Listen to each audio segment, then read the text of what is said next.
Welcome back to another edition of the Interlake Sports Now. I'm Josh Dugan, and thank you, as always, for taking the time to check out the show. On this week's episode, we'll have our first winter sports update of the year with wrestling getting underway in the Treasure State over last weekend. And we'll move into the Bobcats and Grizzlies playoff action from over the weekend as well. And then we're going to preview the Grizzlies' upcoming home game versus the Furman Paladins at Washington Grizzlies Stadium coming up Friday night. Before we get to all that, quick reminder, today's episode is brought to you by Nomad, voted the Flathead's best manufacturer. Nomad is a longtime supporter of our local community and sports scene, celebrating 20 years of building great careers and mission-focused custom vehicles. Nomad, a Montana-based company making a global impact. Visit nomadgcs.com for more info. That's nomadgcs.com for more information. Let's dive into our first winter sports update of the year. The snow's fallen in Montana. It's that time. The Grizzlies just had a big-time snow game, and with that comes winter high school sports. Starting with wrestling, that was the first sport to get it underway. Upcoming this week now, we're going to have basketball and swimming as well. But let's start this winter sports update out with the Flathead wrestling team, who extended their dual winning streak to 53 consecutive meets after beating CMR 71-6 to open the season at Flathead High last Saturday. Head coach Jeff Thompson had the following to say about his squad. Quote, overall, great day for the Brave Brawlers. Getting an early win against a loaded Great Falls High team was a good start. Thompson went on to say, we had some guys really step up. Connor Luduck won the final match to get us the win. Will Barnes got a nice win against the wrestler that beat him last year at state, unquote. Freshmen Kellen Downing and Hunter Arriga picked up their first varsity wins for the Braves during the duel. The Flathead girls won a shortened duel versus Great Falls High. The Bravettes have 20 wrestlers who have yet to compete this season, and they'll get a chance to do so at this upcoming weekend's Flathead Invitational Girls Tournament. Glacier, meanwhile, dropped their opening wrestling duels to Great Falls Saturday. Glacier's Mark Honor had 2 pins at the 170-pound weight class. Here's a quote from Glacier head coach Ross Dankers on his team's performance.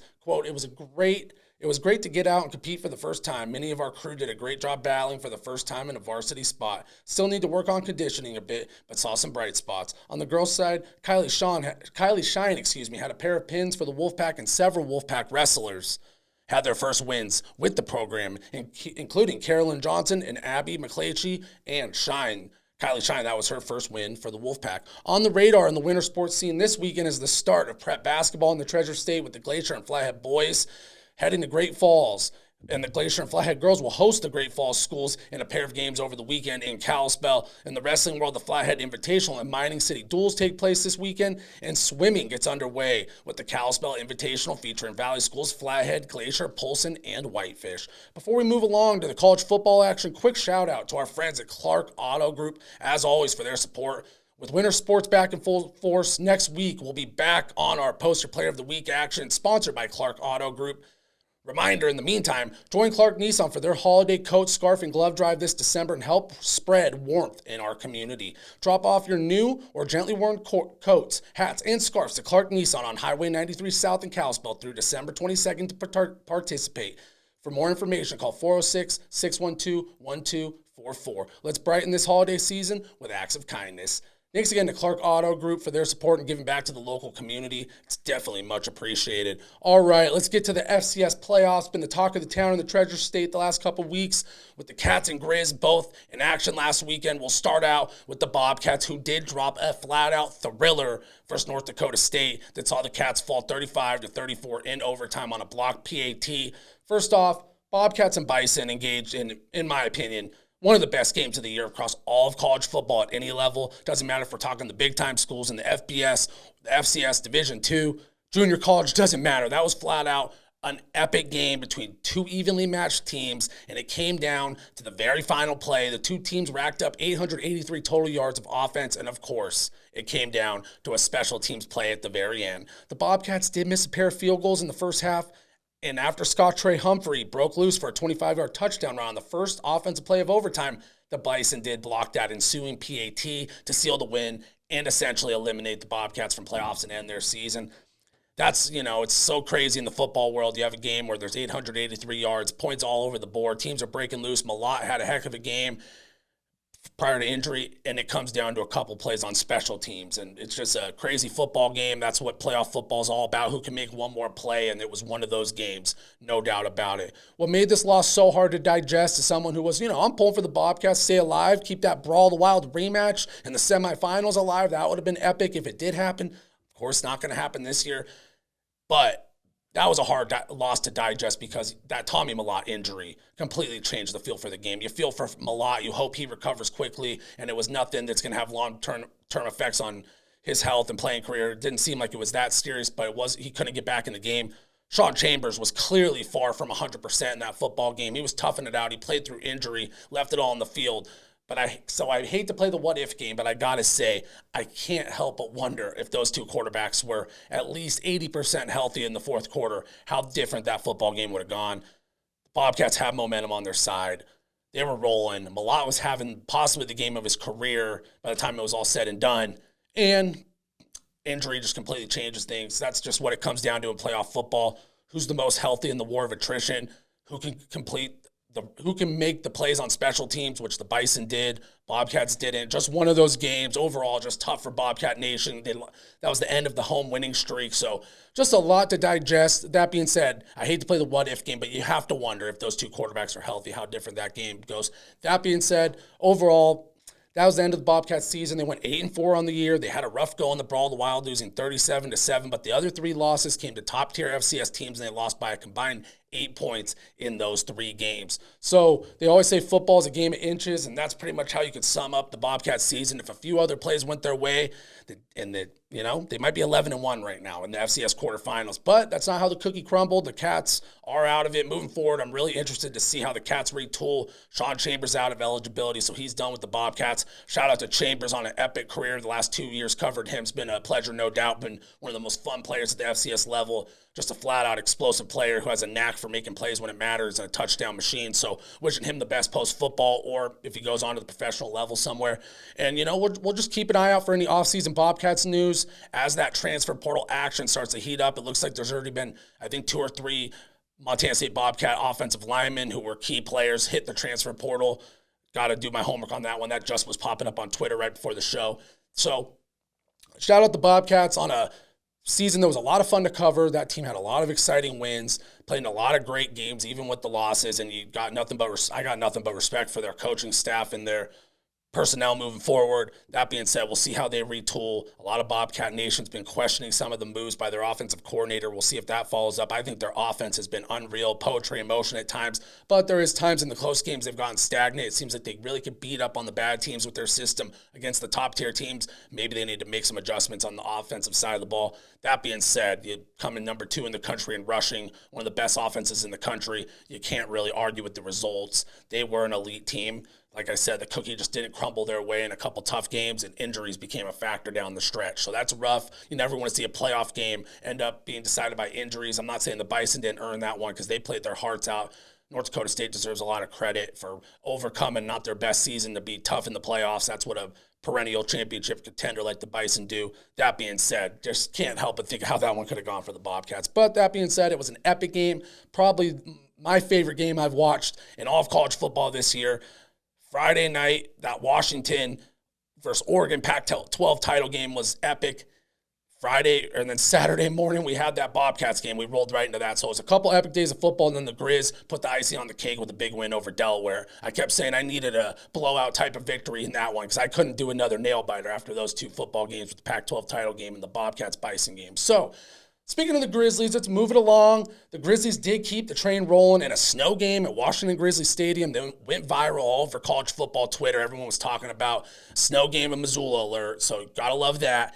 They won 49-14 over Delaware, and the Griz probably could have dropped 60 points if they didn't take their foot off the gas and things got a little sloppy in the fourth quarter. Things got a little chippy, some penalties, things like that. So that being said, the Griz, whether it was with this win or it was going to happen either way, it earned them a slot on ESPN2 this upcoming Friday, a nationally televised game at Washington Grizzlies Stadium in the quarterfinals as the Griz hosts the 7th seed Furman Paladins, who are coming off a 26-7 win over Chattanooga last weekend. The game is a rematch of the 2001 national championship game that the Griz won. Current Florida Gators head coach Billy Napier was the QB for Furman. Interesting fun fact. And the Griz picked him off twice, and Johans Humphrey rushed for the Grizzlies' lone touchdown with 142 yards to lead Montana to the national title in that one. This time around, Furman will be led by dual-threat quarterback Tyler Huff, who had over 600 yards rushing and 5 touchdowns on the ground to go with over 1,600 yards passing through the air and 9 touchdown passes, so he can get it done with his arms and his legs. Dynamic type of quarterback. The Paladins have the 45th best scoring offense in the country, but their defense, that's where they make their living, has been top tier. They allow just under 17 points per game, and they're the 7th best scoring defense in the entire country. The Griz, meanwhile, are the 4th best scoring defense in the country, so it's going to be a battle of top 10 defenses in Missoula in December. Going to be cold, possibly some snow. Got to think this game's going to turn into a dogfight if the Griz don't pull away early like they have in all of their last 5 wins. So Domenico Roberto is the top man in the backfield for the Paladins as he rushed for a team high in yards and touchdowns and had 2 scores in their win last week in the run game. Redshirt sophomore Grant Robinson's also a name to watch for Furman after only playing 2 games in the regular season. He rushed for 64 yards in their win last week over Chattanooga, so you got to think those are 2 guys to keep an eye out for. Speaking of that Paladins defense that is top-notch, the Griz need to protect Clifton McDowell as the Paladins average 3 sacks per game. They're tied for the 6th most sacks in the entire country. Luke Clark leads the way with 6 sacks, and Evan DiMaggio is next up with 4 sacks and a team-high 8.5 tackles for loss. So you're going to want to keep McDowell protected, get rid of the football fast, let the run game try to do their thing. That being said, let's get to my 3 keys for the Griz to win. Speaking of the Paladins and the Griz run game, the Paladins have the 3rd best rushing defense in the country. They only allow 92.7 rushing yards per game. So I think a big key for the Griz to win in this one is to run the football effectively with Clifton McDowell. I think he's going to have to get outside the pocket, break loose for a couple big runs on some broken plays, and keep the defense off balance, because if you get one-dimensional against a team that's elite rushing the passer, things can get ugly. Chances are the Paladins haven't faced a 2-headed monster like Nick Osmo and Eli Gilman yet this year. The Grizzlies do have elite running backs for the FCS level. I think they'll still produce, but that being said, I do think McDowell could be the X factor in the run game if he can turn a couple of those broken plays into first downs, a couple designed runs, get some chunk plays. It can change the dynamic of a football game when a team has to worry when they're dropping back in coverage and a guy like McDowell's breaking loose for 7 to 10-yard runs at a time, moving the chains, those kind of things. It doesn't have to be huge runs, but just efficient running the football with Clifton McDowell could be a big X factor. That's key number 1. I think he's going to have to have a big game with his legs.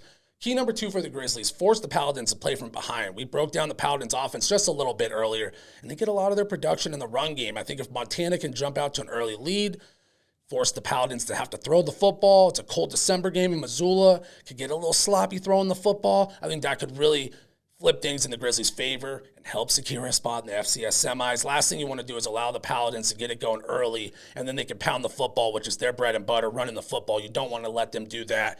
Make this team one-dimensional. Make the Paladins one-dimensional, and good things will follow for the Griz. Key number 3 for the Grizzlies on offense. I think the Griz need to be really efficient on first and second down. Got to prevent those 3rd and long situations that allow the Paladins to bring extra pressure and wreak havoc in the backfield. Like I said, they have one of the best pass rushes in the country, one of the best defenses in the country. So if you can keep things manageable on 3rd down, it allows the run game to be involved and sets up the play-action attack that Clifton McDowell is flat out a lead at. He's great at making plays in the play-action game, that run-pass option attack. So you got to have 3rd and manageable. You don't want to get into those long situations where they can pin the defense's ears back and let pass rushers just get after the quarterback. That's the last thing the Griz want to do, especially the Griz haven't played a close game since October 14th in the Kibbe Dome where they beat Idaho. It's been about 2 months, so you don't want to let the Paladins pass rush, get after McDowell, put him under pressure in a tight playoff game after steamrolling your opponents the last 5 weeks. Got to put yourself in good positions to convert on 3rd down and keep moving the chains, and that could be a huge key for the Griz to win against a top-tier defense. Overall, this should be a great playoff matchup in Missoula. I have the Griz winning this one 28-17. I think it's going to be a slugfest. Friday night, ESPN2, big-time FCS playoff game. Another chance for the Griz to show off their football program on the national stage. They beat Idaho on ESPN2 in the Kibbe Dome. Big Sky After Dark. That was a lot of fun. We're getting a little bit of dose of Big Sky After Dark once again with the Griz hosting Furman. So can't help but think this does a lot of good for the Griz in terms of recruiting moving forward. It's a nice piece to show recruits that you come to Montana, you're going to compete for deep runs in the playoffs, And that's going to get you exposure on the national spotlight, whether you're trying to make it to the league, you're trying to move up in the portal, as many kids are nowadays, or you just want to go and tell your friends and family back home, hey, I'm going to be on ESPN2 tonight playing football. That's pretty dang cool. So whatever it may be, it's a great tool for recruiting moving forward, and I got to think the Griz are loving the opportunity to play on the national spotlight. They won't think about it now. Hopefully the players don't let it get to them too much. That coaching staff will have them locked in, but something for the program as a whole and the university they can look at. It's a very big positive, and it's great for the Big Sky Conference. So got to love that. All right, before we wrap this thing up, quick reminder, today's episode is brought to you by Nomad, voted the Flathead's best manufacturer. Nomad is a longtime supporter of our local community and sports scene. So bring 20 years of building great careers and mission-focused custom vehicles. Nomad, a Montana-based company making a global impact. Visit nomadgcs.com for more info. That's nomadgcs.com for more information. All right. Thank you, as always, to Nomad GCS and Clark Auto Group for their support. We really appreciate that. And thank you to everybody checking out this episode, for taking the time out of your busy schedule and checking out the show. It's holiday season. Time is more valuable than ever. So much going on. And the team here at the Interlake Sports definitely really appreciates you checking out the show. Thank you, guys. So, on to next week's show, we'll recap the Grizzlies playoff game versus Furman and dive into the local prep basketball scene for the first time as action tips off around the state this week. So really looking forward to that. Last season had a lot of fun covering the basketball scene in the Valley, a lot of great teams, and looking forward to this season once again. On that note, that'll do it for this week's episode. I'm Josh Dugan, and I'm out.